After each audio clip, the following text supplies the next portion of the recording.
इस वक्त अगर मैं कुछ लेने का सोच सकता हूँ तो वो जलमूल शक्ति वाला जादुई पत्थर ही है, लेकिन इसके लिए भी मुझे 2000 सिक्के खर्च करने होंगे। कुल मिलाकर इन सब का खर्चा होगा 50,000 सोने के सिक्कों से ज्यादा। 50,000 सोने के सिक्के। आचार्य, आखिर मैं इतने पैसे लाऊंगा कहां से?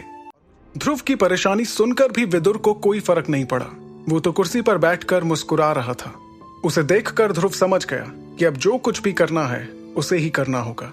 इतने में उसने दिमाग चलाते हुए सोचा, अगर इस पैसे से मैं करिश्माई पाउडर की जगह अमृत धारा के लिए सामान खरीद लूं तो उसे नीलाम करके शायद करिश्माई पाउडर के लिए पैसे जोड़ सकते हैं। और तो कोई जरिया मुझे समझ नहीं आ रहा। इसके बाद ध्रुव एक बार फिर आराम करने लगा और विदुर वापस अंगूठी में चला गया। अगली सुबह ध्रुव चुपचाप शौर्य दल से अलग होकर अमृत धारा के लिए जरूरी सामान लेने चला गया। ध्रुव को समझ आ गया था कि उसके पास जितना सामान था उससे 7 अमृत धारा आसानी से बनाई जा सकती थी। फिर एक सुनसान खुफिया जगह पर ध्रुव और विदुर ने अमृत धारा बनाना शुरू किया। जब विदुर अमृत धारा बनाने के लिए चीजों को अलग अलग कर रहा था, तब ध्रुव अपने ग्रीन कार्ड को हाथ में घुमाते हुए ये सोच रहा था कि एक बार फिर उसके सारे पैसे खत्म हो गए थे। इस बार विदुर को करीब 1 घंटा लगा और उसने सारी अमृत धारा बनाकर तैयार कर दी थी। फिर उन बोतलों को थपथपाते हुए ध्रुव ने वही कपड़े पहने जो उसने पिछली बार नीलामी घर के लिए पहने थे और उस खुफिया जगह से नीलामी घर के लिए रवाना हुआ। आखिरकार जब ध्रुव नीलामी घर पहुंचा तो पिछली बार की ही तरह वो इंस्पेक्शन रूम गया, जहां उसे सायरा भी मिल गई। खुद की पहचान छुपाते हुए ध्रुव ने अपनी पीठ पर से 7 बोतलें निकाली और सीधे सायरा के सामने की टेबल पर रख दी।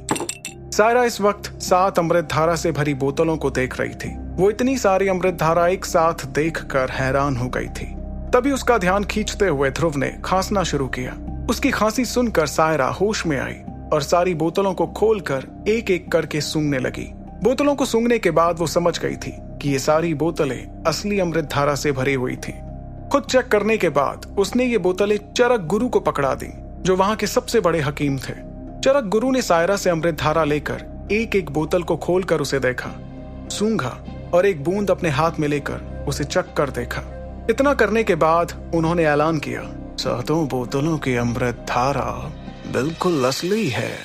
अपनी मुस्कुराहट और आंखों में चमक बरकरार रखते हुए सायरा ने वहां मौजूद लोगों से कहा, सच कहूं तो मैंने कभी सोचा भी नहीं था कि आप 6 महीने बाद हमारे साथ इतना बड़ा सौदा करने आएंगे। लेकिन ये सुनकर विदुर ने ध्रुव के भेष में पूछा, कब तक बिक जाएंगी ये सारी बोतलें? इस पर सायरा थोड़ा चौंक गई, लेकिन उसने बात संभालते हुए कहा, क्या आपको पैसे तुरंत चाहिए?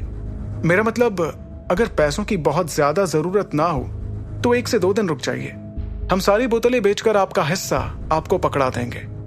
दरअसल बात यह है कि 7 अमृत धारा की बोतलें एक साथ नीलामी के लिए बहुत कम आती हैं। अगर आप 1 से 2 दिन रुक सकते हैं तो हम दूर तक खबर पहुंचाकर इसका 10 गुना दाम वसूल कर सकते हैं। इससे आपका मुनाफा भी 10 गुना ज्यादा होगा।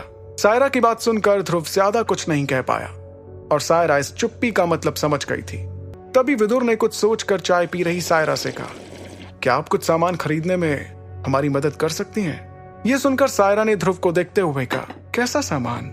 इस पर विदुर ने थोड़ा हिचकिचाते हुए कहा, एक चीज है, उसके लिए सामान।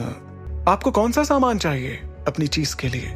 सायरा के सवाल में उसकी हामी छुपी हुई थी, जिसे विदुर ने भापते हुए कहा, 50 साल पुराने 4 नीले गुलाब, सांप के जहर वाले 2 फल, 20 साल पुरानी आयुर्वेदिक दूब का एक गुच्छा और एक जलमूल शक्ति वाला जादुई पत्थर। सामान के बारे में सुनकर सायरा के बगल में खड़े चरक गुरु का चेहरा ही बदल गया। वहीं उसके बगल में खड़ी सायरा ने मुस्कुराते हुए ध्रुव से कहा, इतना ही? मैं बिल्कुल आपकी मदद करूंगी इन चीजों को ढूंढने में। अगर ये हमारे पास नीलामी के लिए आती हैं तो मैं आप तक खबर पहुंचवा दूंगी। वैसे आप रहते कहाँ हैं? मेरा मतलब, आप तक खबर कैसे पहुंचाऊं?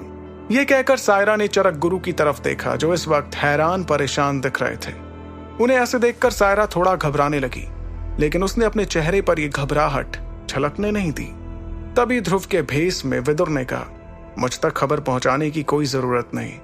अगर कोई भी सामान नीलामी के लिए आता है तो आप हमारे हिस्से से उसकी कीमत काट लीजिएगा। मैं 2 दिनों में यहाँ वापस आऊंगा। वैसे भी मुझे कुछ जरूरी काम है जो मैं इन 2 दिनों में कर लूंगा। ठीक है, शुक्रिया। इतना कहकर ध्रुव वहां से चला गया। उसके नीलामी घर से जाते ही सायरा ने चरक गुरु की तरफ देखते हुए कहा, क्या हुआ चरक गुरु? सामान के बारे में सुनकर आप इतने हैरान क्यों हो गए? सायरा की बात के जवाब में चरक गुरु ने अपना सिर हिलाते हुए कहा, जहां तक मुझे पता है ये सारा सामान सिर्फ एक ही चीज बनाने के लिए काम आता है, और वो है करिश्माई पाउडर। आगे की कहानी जानने के लिए देखिए अगला एपिसोड सिर्फ पॉकेट एफएम के यूट्यूब चैनल पर, और सुपर योद्धा के सारे एपिसोड्स को सुनने के लिए डिस्क्रिप्शन में दी लिंक से डाउनलोड करें पॉकेट एफएम ऐप।